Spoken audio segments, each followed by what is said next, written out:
বয়স তো কম হইলো না তো। এবার কি মেয়ে দেখতে যাবি বিয়ের জন্য? বিয়ে শাদী তো পছন্দই না। ঠিক আছে, তুমি যখন বলছো তাইলে বিকেলে যাব। ওই মেয়ে খুবই ধার্মিক, ভদ্র ও পর্দাশীল। আচ্ছা চলো দেখি। কেমন আছেন মাসিমা?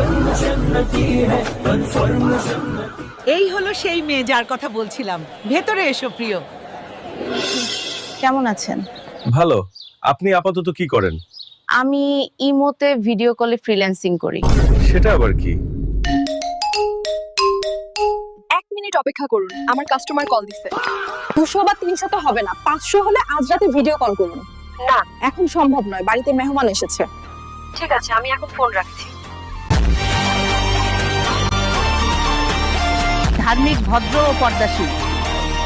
বিয়ের গুষ্টি মারি এইসব দেহ ব্যবসায়ী রে আমি বিয়ে করতে পারবো না। ও হইলো দেহ ব্যবসায়ী। পালাও এখান থেকে। আমি আর জীবনে বিয়ে করবো না।